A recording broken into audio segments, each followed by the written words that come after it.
Bonjour à tous, je me trouve auprès de cette belle icône, l'icône qui a été écrite par Emma, dont vous trouverez le témoignage sur le site de la paroisse. Merci à elle pour son beau témoignage d'artiste. C'est flagrant quand on regarde cette icône de percevoir trois événements, trois moments de la vie de Jésus qu'on trouve dans les évangiles. Le premier, sans doute le plus connu, c'est celui de la tempête apaisée, avec cette barque où se trouve Jésus, ses apôtres, et puis ce tumulte des flots qui semble engloutir le bateau, la barque. Et puis Jésus, nous le savons, va interpeller la tempête et va la faire se taire, et tout va s'apaiser. Le deuxième moment de l'évangile, c'est la pêche qu'on dit miraculeuse, avec tous ces poissons qui sont pris dans les filets. Peut-être 153, comme dans l'évangile selon saint Jean, mais je ne sais pas s'il y en a autant, mais il y en a beaucoup, donc tant mieux, une fécondité de la pêche. Et puis nous trouvons aussi dans la main de Jésus, la main gauche, un rouleau, qui symbolise la parole de Dieu, l'annonce de la bonne nouvelle. Et Jésus bénit de la main droite, comme pour nous dire, ce que j'ai à vous annoncer, c'est le bonheur, la paix et surtout le salut. Et donc Jésus proclame la bonne nouvelle, il proclame aussi le royaume de Dieu qui survient en sa personne. Et c'est le titre de cette icône, la proclamation du royaume.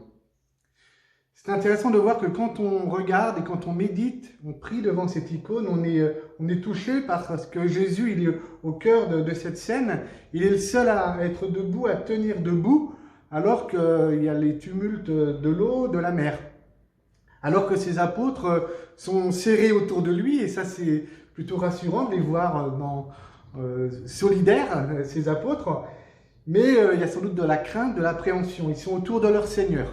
Jésus debout, réveillé parce qu'ils dormaient, ils l'ont réveillé parce qu'ils avaient trop peur. Et puis derrière, il y a le mât en forme de croix. Donc on peut voir à travers cette scène comme une préfiguration du mystère pascal, de la mort et de la résurrection du Christ qu'on a célébré il y a quelques jours. Jésus debout, vivant, il est l'homme nouveau qui a vaincu la mort, il est ressuscité. Et en effet, on le sait, la mer à l'époque de Jésus et des apôtres symbolisait la mort et surtout les forces du mal. Donc il y avait une crainte quand même de sombrer, d'être englouti par la mer. Et on voit que Jésus, lui, il est le seul à trouver l'équilibre parfait. Et il tire la barque vers le haut. Il permet à la barque de pas s'enfoncer dans les forces du mal, dans les forces de la mort. C'est vraiment son action de ressusciter. Il est le vivant. On perçoit aussi à travers la pêche miraculeuse qu'au cœur même de cette épreuve de la tempête, au cœur même de ce combat contre les forces du mal, tous ces poissons renvoient peut-être à ce sens qu'on peut trouver même dans les épreuves. Cette fécondité qui peut venir à nous alors qu'on ne s'y attendait pas. On est dans l'inquiétude, on est confiné, il y a encore beaucoup de questions. Il y a des inquiétudes pour l'avenir, pour ceux qui ont une entreprise, pour ceux qui sont seuls et qui ont du mal à vivre ces moments. Eh bien, on peut dire qu'avec Jésus dans notre barque, dans la barque humanité, dans la barque Église, il y a toujours une fécondité qui peut venir et qui nous revient d'aller aussi chercher et de jeter notre filet pour la trouver. Et peut-être que ça, c'est aussi un acte de foi à poser en ce moment et d'interpeller Jésus, on pourrait dire, en lui disant, toi Jésus ressuscité, en ton nom, vraiment je te demande de venir me donner ce nouveau regard sur la réalité que je vis en ce moment, que nous vivons en ce moment. Donne-moi d'y trouver du sens pour aujourd'hui. Même s'il y a beaucoup d'inquiétude dans mon cœur, et même s'il y a beaucoup d'appréhension autour de moi. C'est flagrant de voir aussi que les flots, voyez-vous, c'est le tumulte des flots, mais si on s'approche bien, on voit qu'ils sont circulaires, ces flots. Comme pour nous dire, voilà, c'est pas un tumulte, c'est pas du grand n'importe quoi, cette eau. Grâce à Jésus, il y a un apaisement qui est arrivé, et derrière ces cercles, c'est aussi sa vie divine qui est donnée au cœur de notre humanité, et à laquelle on veut aussi communier. C'est la vie du ressuscité, qui vient dans les tumultes parfois de notre vie psychologique, notre vie spirituelle, dans les tumultes de notre existence. Jésus ressuscité vient et met en ordre, redonne de l'ordre.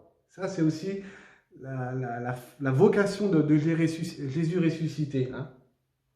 Enfin, on voit que l'une des voiles du mât semble se décrocher. Ça nous renvoie à la force du souffle de l'Esprit Saint qui souffle où il veut. Ça veut dire aussi qu'il nous conduit vers de nouveaux rivages. Il nous conduit vers des rivages auxquels on ne s'attendait peut-être pas pour notre propre vie, pour notre propre vocation, notre propre existence. L'Esprit nous conduit vers de beaux rivages et il nous invite aussi à être dans l'espérance, même s'il y a de l'inconnu pour le moment. Et ça, nous le vivons vraiment dans la foi en Jésus ressuscité. On est en train de méditer les actes des apôtres en ce moment, chaque jour, aux messes quotidiennes, et on voit un Pierre qui, à plusieurs reprises, accomplit un miracle, prêche aux foules, est persécuté par les autorités. À chaque fois, il dit, c'est au nom de Jésus que je fais tout cela, que j'accomplis ma mission d'apôtre.